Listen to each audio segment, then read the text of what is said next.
sewikine vadecida kutengesera DJ Patisani Sivanda GD6 ne$100 pamwe chete necolleague yanzi uye itorewo Aqua ne$50 mushure mekunge ZBC yati iyo hapana mushandi wedu anobvumidzwa kutora gift that exceeds $100 sei vakati aiwaka inini ndakumutengesera ne$100 yacho yamataura. Welcome back to the channel. Please don't forget to like and subscribe. Tadzoka nenyaya dzevanhu imikani tinoita kushodoka tichidzifambira uko animals zvitsva apleada guilty 10 counts dzekuraya pamwe chete nekubata chibharo. Regai tinzwe nyaya yaSeweekNew iyi. So kune vasiri kuziva nyaya yacho ndeyekuti SeweekNew vakaenda kushow kuinterview vakaitiwa naPatisani Sivanda vari kuya zvakare vakabva vadecidawo kudonetawo mari yelunch ndobva manager vazvibvumira vanhu vakapuwa mari dzelunch dzinokwana idzo kuita $1,000. Later on Patisani akabvanza upiwe GD6 management ikabva yazoti aiwaka iwe mukomana haungazoremi zvekurira malevels ekumanya DJ6 panapa pabasa, so idzoserewo otherwise uri pariski yekudzingwa basa. So SeweekNew vari kuti ivo hapana kana problem, Patisani musamudzinga zvenyu basa, inini ndakumutengesera mota iyi ne$100 tiinde kapa mari dzamuri kubvuma imimi sekambani. So vanyora ivo vari kuSingapore vakati gratitude should not create such confusion. I recently attended an interview at Capital FM and had a wonderful time with the entire team. After the interview, and purely out of appreciation for the hospitality and professionalism shown to me, I asked the general manager, Mr. Comfort Mbofana, whether I was permitted to give the workers some money for lunch, to which he responded, yes, with pleasure. I then asked him how many people were on duty during that particular shift, and he advised me there were 30 employees. I graciously offered $1,000 per person, and the general manager personally escorted me to the car where he received the money on behalf of the staff. I further requested permission to buy DJ Patisani Sivanda, who interviewed me, a Toyota Fortuner GD6, and another lady employee, a Toyota Aqua, to which he also approved without hesitation. I am therefore profoundly surprised to now hear different versions circulating on social media suggesting that there was something improper about a simple act of gratitude towards hardworking Zimbabweans performing national service. As a patriotic citizen, whenever I visit government institutions or companies owned by the state, I naturally have a soft spot because I openly and unapologetically support the ruling party's PF, which governs our country.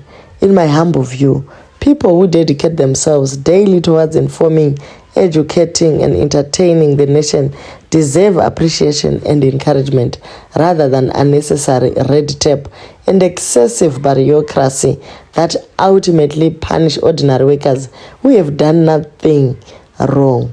If indeed what is being said is the policy of the radio station, I'm pleased to advise that Madzibaba Chipaga's Enterprise Castle is apparently selling a brand new Toyota Fortuner 2.4 GD6 for only $100 and a Toyota Aqua for only $50. He has indicated that this is a special price applicable only to these two individuals. I was equally surprised by the price myself, but his response was simply that no law restricts me from selling my property or assets at any price of my choice.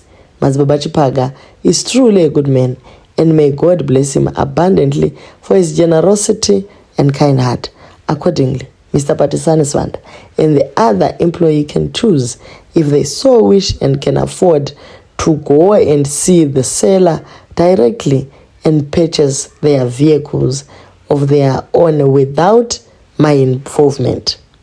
With regards to the remaining 27,000, which I am advised can no longer be distributed in the manner I had instructed, I am sending my lawyer, Mr. Skumbuzo Mpofu, today without fail to collect the money from Mr. Comfort Mbofana.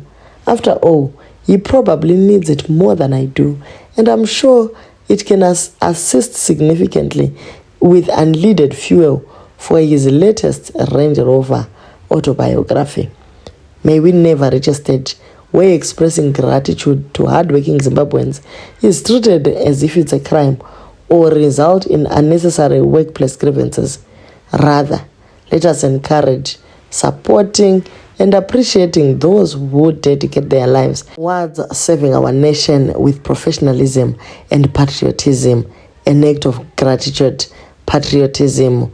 Mukomana signing out ati aiwa ini ndabuda pazviri patisani wakasununguka kuenda kunotenga mota yako $100 kuti tifadze vambofana kwe vambofana vapindwa nei kana kuti ivo vaidawo kuti vapiwe mari ko kana ivo vasingadi zvekuti vanhu vapiwe mari ko 27,000 yavakasara vakabata vaida kuzoidistributa sei kana kuti vaida kuzoishandisa kuti vakurudzire o vasumudzire ZBC kana kuti chi pane vanhu vakadaro vekuti chero wapuwa chimari chako nasekuru konzi enda unotenga chicken ini unobva ngoi aiwa tipei kunotitenge upfu vakuda ivo kuita zvavanoda nemari dzisiri dzavo zvakaoma mweya wodzvanyiriri wekusada kuona subordinate atirarama upenyu hwakanaka mota yacho akaipuwa handiti it builds confidence to your clients. Partisan is a big brand ndo anotoita kuti tione maprogram enyu tora mota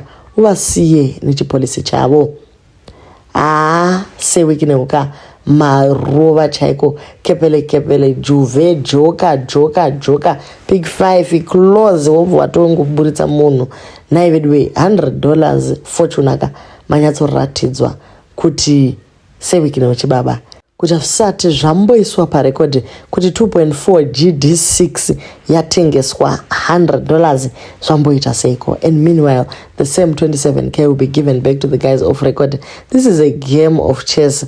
Checkmate Mbofana.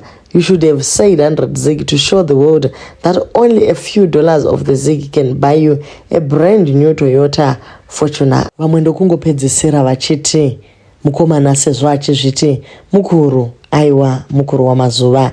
Then a National Prosecuting Association of Zimbabwe vaburitsa bulletin vakati ivo Animal Zvitsva has pleaded guilty. A former fugitive and 35 munomuziva mukomana wekuterrorize guruve between October and December 2025 has pleaded guilty to 10 counts including kubata chibharo, kuuraya nerobbery. He will be back in court tomorrow for pre-sentencing hearing. Zvitsva is accused of a calculated and brutal pattern of behavior where he targeted vulnerable individuals achishandisa weapon and snare wire to subdue his victims.